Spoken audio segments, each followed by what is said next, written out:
है। आफ्ताब पूनावाला ने पढ़ाई के लिए कानून की कुछ किताबों की मांग की थी। कोर्ट ने अधिकारियों को आफ्ताब को गर्म कपड़े मुहैया कराने का भी निर्देश दिया है। इस वक्त की सबसे बड़ी जानकारी श्रद्धा मर्डर केस में।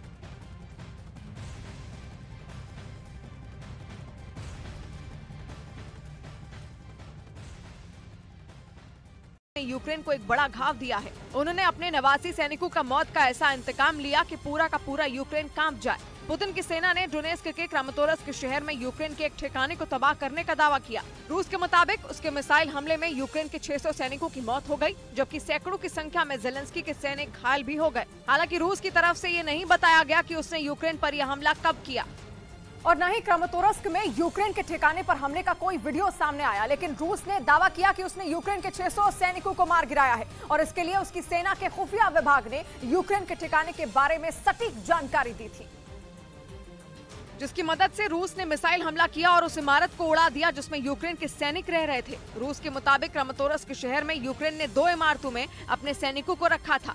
इन इमारतों में यूक्रेन ने बड़ी संख्या में हथियार भी रखे थे। रूस ने दावा किया कि उन दोनों इमारतों में यूक्रेन के 1300 सैनिक मौजूद थे और रूस के मिसाइल हमले ने उनमें आधे सैनिकों को ढेर कर दिया। हालांकि यूक्रेन ने रूस के इस दावे को सिरे से नकार दिया। यूक्रेन ने 600 सैनिकों को मार गिराने के रूस के दावे को प्रोपेगेंडा बताया ताकि यूक्रेन के सैनिकों का मनोबल कम किया जा सके। यूक्रेन के मुताबिक उसकी सेना ने नए साल पर डोनेस्क के मकीवका शहर में रूस के 400 सैनिकों को मारा था, लेकिन रूस उसका बदला नहीं ले पाया, तो वो यूक्रेन के 600 सैनिकों के खात्मे का झूठ फैला रहा है और इसी वजह से रूस के इस हमले का कोई सबूत तक नहीं है। हालांकि इसी बीच रूस ने यूक्रेन पर हमले का एक वीडियो भी जारी किया।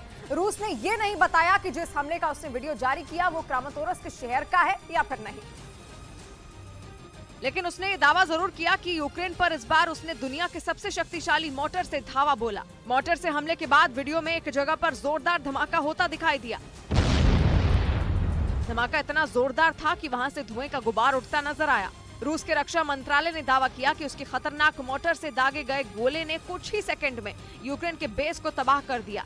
रूस के मुताबिक उसने यह हमला 2S4 चुल्पान मोर्टार से किया, जिससे निकला गोला 20 किलोमीटर दूर तक के टारगेट को आसानी से खत्म कर सकता है। इस मोर्टार में एक साथ 20 गोले लोड किए जा सकते हैं और ये मोर्टार हर 1 मिनट में 130 किलो वजन का एक गोला दाग सकता है, जो दुश्मन के परखच्चे उड़ाने के लिए काफी होता है, क्योंकि जिस मोर्टार का रूस ने इस्तेमाल किया उसे दुनिया का सबसे बड़ा मोर्टार माना जाता है, जिसने यूक्रेन की सेना के बेस को ध्वस्त कर दिया। रूस के मुताबिक यूक्रेन के बेस पर नजर रखने के लिए उसने ड्रोन का सहारा लिया और एक बार जब ये तय हो गया कि वहां बड़ी संख्या में यूक्रेन ने सैनिक और गोला बारूद रखे हैं, तो उसने 2S4 चुल्पान मोर्टार से गोला दाग दिया। रूस ने दावा किया कि हमले में यूक्रेन के कई सैनिक मारे गए, जबकि उसकी कई बख्तरबंद गाड़ियां भी तबाह हो गयी।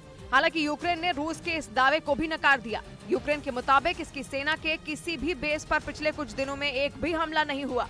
उधर ब्राजील की राजधानी ब्राजीलिया में पूर्व राष्ट्रपति जाइर बोल्सोनारो के समर्थकों ने बवाल मचा दिया। उन्होंने सरकार के खिलाफ प्रदर्शन करते हुए संसद भवन पर कब्जा जमा लिया और फिर सैकड़ों प्रदर्शनकारियों ने मिलकर ब्राजील की संसद की सूरत बिगाड़ दी। हाथों में देश के झंडे लिए उनमें कुछ लोग राष्ट्रपति की कुर्सी पर चढ़े नजर आए, तो कुछ मीटिंग हॉल की टेबलों पर कूदते दिखाई दिए।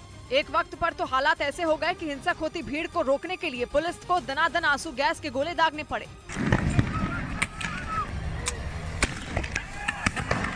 हालांकि इसके बाद भी प्रदर्शनकारी नहीं रुके और उन्होंने पुलिस की लगाई बैरिकेडिंग को उखाड़कर फेंक दिया। जिन्हें रोकने के लिए घोड़े पर मौजूद कई पुलिस वाले दिखाई दिए, लेकिन प्रदर्शनकारियों के आगे उनकी एक न चली। पुलिस ने जितने आंसू गैस के गोले दागे, उतने ही पत्थर दूसरी तरफ से बरसाए गए।